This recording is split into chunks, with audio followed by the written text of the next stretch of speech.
is easy. You know, at this level of play, you get a hotkey with all your unit producing structures, maybe 5 or something like that, and you just hit DAAA.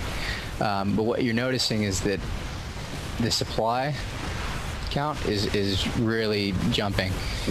Yeah, he's at 110 right now, and I'm at 79. Yeah, your supplies have gone into the red too. That now with that attack that he just pushed into your base, do you think going for your SCVs and your supply depots was the right move, or do you think you should have taken out your unit producing structures first and then try for those supply depots? Which route would you have taken in that particular conflict?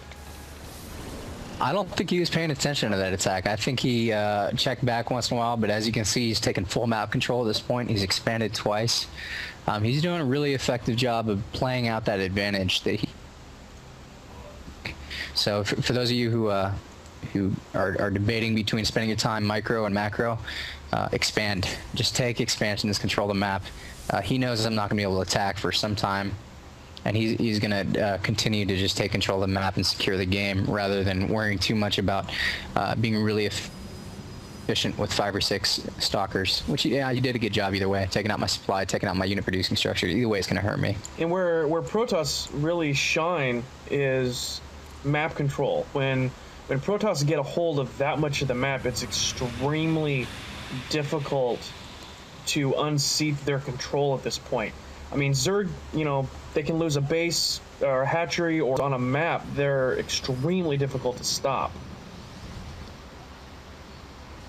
Yeah, and I really did a poor job as a Terran in controlling space in this map. If you look at the design of the map, the expansions kind of go, you can either go right, I guess right, or right, diagonal right. So you're expanding kind of towards your opponent, but you're leaving this whole left flank open, and you really have to protect that. So if I'd thrown a couple engineering bays in between my main ramp and that little hole in the ground at the 6 o'clock position, I could have controlled that territory a lot better, put some tanks on the ledge, and it really wouldn't take a huge amount of forces to repel this attack, or at least make it cost effective. Now we've got a bunch of... I failed to do that. Yeah, we see a bunch of Archons coming in. We've got one Colossi, a bunch of Zealots, Stalkers going to work. It's a big mishmash of various units that are all quite effective against the units that you currently have out. And those, you know, unlike the first StarCraft, those Archons do splash damage now. So when they bottleneck your units, it's pretty painful. They did a lot of splash in the first one as well, but I think he was, I'm not sure why. Maybe he had a lot of Templar left over from that first attack or something like that, or he just decided to go hard. I think what he decided is he's not going to micro his units, so he just sent them in there, and if he had Templar there, he'd have to worry about it, but he just wanted to go hard, not have to worry about it. I think that was a wise decision. Yeah, currently his army size is at 130. Yeah, this game is over at this point. That first attack is really the decisive moment where I had the advantage and lost it with a failure to control territory. So let that be a lesson to all of you Terran players. Control the map. Very important regardless of what race you're playing against. Map control. A lot of people, you know, I actually think a lot of people, especially in the lower leagues, you know, myself included, don't really think about map control that much. And it's actually extremely important to control that map and contain your opponent and try to prevent him from expanding so quickly and so much. Otherwise, at that point, the game just runs away from you. They overwhelm you, they overpower you, they outproduce you, and it's just a sliding scale at that point. There's nothing you can really do to recover from it. Yeah, my style of play tends to be very macro focused, and I'm really concerned with who gets out that first expansion first, who gets the second expansion first, and being aware of who has the advantage, and playing off of that thought process of who has the advantage.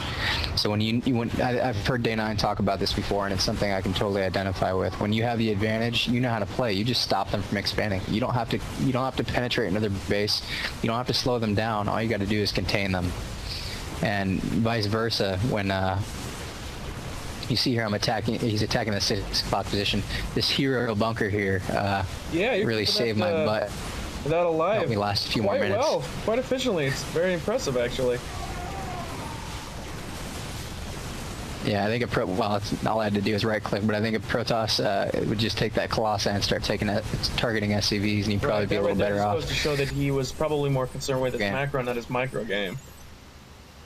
Exactly. He's not worried about it. I have tons of money, and I just can't spend it. I try to throw up factories, try to throw up barracks, but at this point, it's still hard to Two more recover. Colossi coming in, and a bunch more stalkers. Does not look pretty. Well, I want to thank you, Mongoloid, for coming in and doing this cast with me tonight. I know we've got a couple more training sessions going off, and I know we're going to put some more of those videos up, have some more guest casters, as well as our tournament is getting down to the nitty-gritty. We've got the 3rd ladder matches coming up here pretty quick, and after that we're going to be moving into semifinals and finals, and we will also have some special guest casters for those as well, and we'll get those up as soon as we can. So again, thank you, Mongoloid. It was a pleasure having you here, and I look forward to casting for you guys again. Hey, thanks, man. My compliments to Flipluck for a well-played game. We'll continue this later. Thank you much. All right, man. Beautiful.